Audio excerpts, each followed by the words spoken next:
Hello, coffeepreneurs, and cheers. I'm Brody, and today I wanted to give you a very quick overview of my latest ebook. It's entitled 10 Ways to Make Waves as a Coffee Company in 2020. Kind of plays on a little bit of the concept of the coffee industry and how it goes through different waves. Some have said that we're in the fifth wave now, which focuses more on the business aspect of coffee. Maybe I'll make a video all about those different waves in the future. If you want to follow along or grab a copy for yourself for later perusing, description, there's a link down there. Grab it. Let's just get right into it. So, as I said, 10 ways to make waves as a coffee company in 2020. So the first one is getting on social and fixing your profile. So this is one, I compiled a lot of this information and research just by talking to coffee companies from all over the world. And so I saw a lot of Instagram profiles over the last few months that I thought could be crafted a little bit better. Or it could be Instagram, could be whatever social media that you use, but I'm focusing on Instagram because that is where a lot of coffee people are and people who enjoy going to coffee shops, buying coffee online. And so I saw a lot of profiles that they were missing what I thought as relevant information. Maybe if you're a cafe, it's missing the address or even the city, even the location. So if I'm here in Barcelona and I'm looking at your cafe and thinking, I want to go there, but it's in South Africa or it's in Toronto, making that a little bit more relevant. Or if you're a roastery, if you offer free shipping across the country, indicate which country that is. Seems obvious, but not everyone is doing it. So it's a little reminder. So number 2, post what's relevant when it's relevant. Now this is a little bit more about the analytics, but it's also about the content itself. So maybe you're posting a little bit more of those like cafe vibes or, people behind the machine, latte art. That might have been relevant back then. Now it's not as much because, a lot of people are not sitting in cafes. Maybe you're putting together boxes, takeaway boxes, packages. We'll get to that in a second, but also about analytics. So if you have a business profile, you can actually pull that up on Insights and you can look into when is your audience online. It's best to post at those times. Maybe it's 12 p.m. noon, or maybe it's 6 p.m. or maybe it's 3:30. So looking at those and also looking at which days. These are the times that you want to post your most impactful or relevant content. Number 3 is really funny because I'm a coffee nerd. A lot of you might be coffee nerds, but I think it's important during this time to get out of your coffee nerd bubble. Because I saw a lot of people, especially in the beginning, going online and just seeing so many, maybe you follow a ton of coffee accounts and you're seeing all these coffee accounts posting brew tutorials or doing live chats, and it might seem a little bit overwhelming and everyone's doing the same thing. That's just the reality of everyone being online at the same time. But also keeping in mind that if you are a coffee company, there's probably a lot of people that follow you where you're their only source of coffee inspiration or knowledge.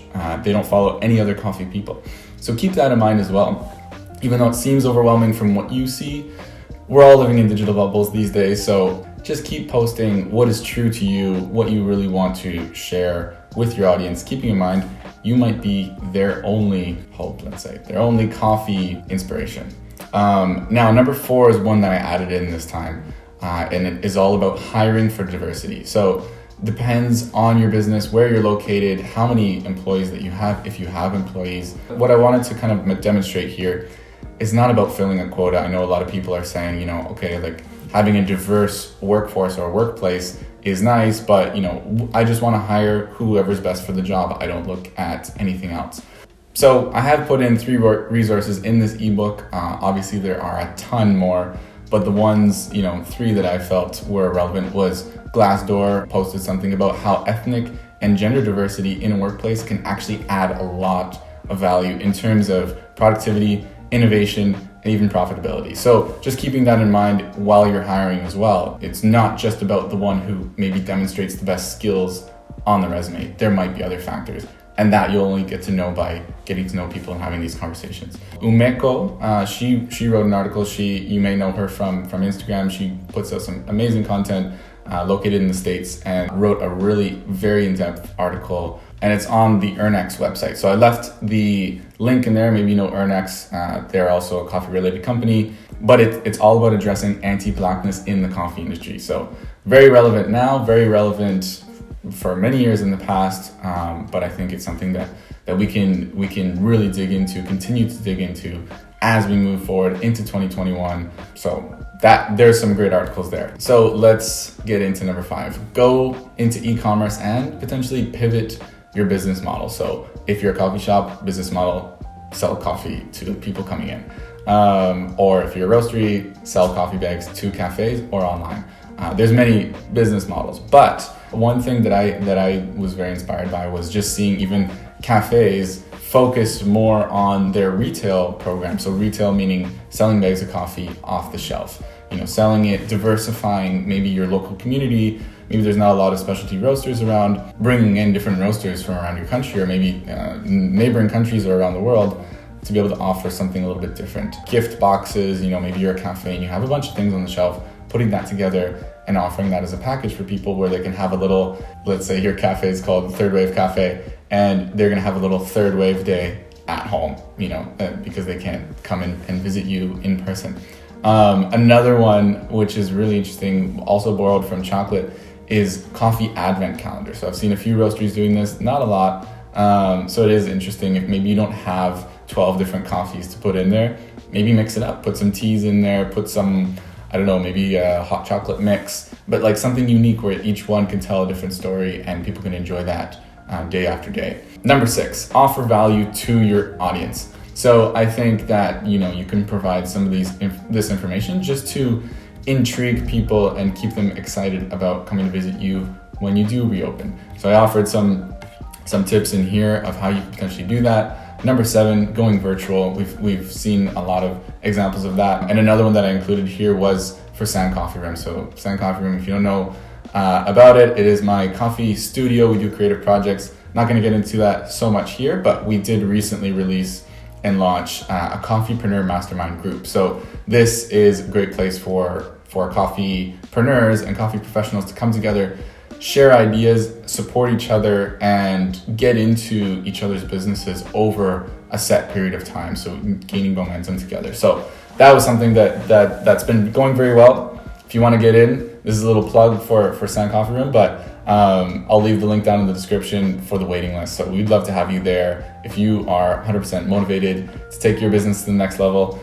Moving on, number 8, tell your story. I think a lot of businesses, especially in this day and age, we set ourselves apart, not necessarily by the quality of the products versus other companies that might have lower quality, or the price versus other, everyone's kind of a little bit on a level playing field now in terms of what they have access. Obviously there's outliers, but the point is people will buy from you generally because of you, because of the character that your brand offers, or the personality or the style. It might be different than someone else's style, and that's okay, because you're gonna attract a specific audience, and there's a lot of people drinking coffee, so that you can zone in on them, gain momentum, gain your 1,000 true fans, and start to grow from there. So telling your story, there's a number of ways. I put them in this book. So number 9, this is an expansion on tell your story. It's let your coffee partners tell their stories. So this is a really interesting topic that I've been really exploring this year, because as a lot of you know, if you've been watching this channel for any period of time, I love to go to coffee farms and I love to chat with producers from all over the world, whether it's in Indonesia or in Mexico, and also coffee roasters and coffee shops as well.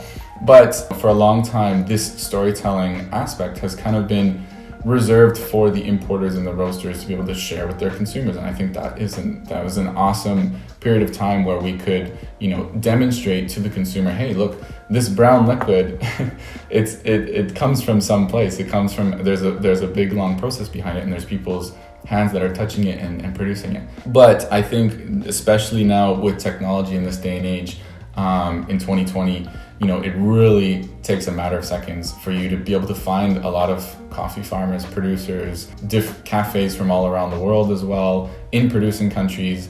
And so you can just jump on Instagram, jump on WhatsApp. A lot of them are there. So it's very easy now for them to be able to communicate directly with the consumer. So this is something that I wrote in here is, if you're a coffee roaster or even a coffee shop, and you want to communicate where your coffee is coming from to the consumer, consider jumping on a Instagram live with one of the producers. Just call them up, or maybe I put some other interesting ideas for what you could do as a coffee business to let these communities' voices speak for themselves, because I think that's super important too.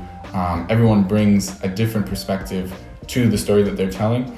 Number 10, last one, use this time to plan and reflect. So obviously back in March, April, a lot of things were changing. Maybe you had to close your business for a few months. Here in Barcelona, they had a 2-month-long lockdown. And I know it's troubling, and I know it continues to be very troubling. And we're all trying to innovate and find new ways to bring our business forward. But I think this is a really great time to also just take a step back. And I know many of you have probably been doing that, have done that already, continue to do it. Other businesses are going through those things too. Other people are going through these trials, mental puzzles together. So very, very important during these times. I will leave you to it in whatever way, it works for you. So there you have it, how to make waves in 2020 and beyond in 2021, 22. We're only going to get better from here as a group, as a community. But that leads us to one more thing. If you've ever appreciated any of the content that I put out from some of those coffee shop tours or coffee farm visits, a lot of these things I just do because I am passionate about helping the industry to grow and showing people, what's happening from different parts of the world. So I did start my own Patreon account. If you've ever benefited from that, or just want to contribute to my research and keeping this research going, new innovative projects happening, I would love if you go check that out, follow the link, let me know what you think. And if you're not subscribed, now is a great time to do so. As usual, I will see you soon. Until next time, cheers.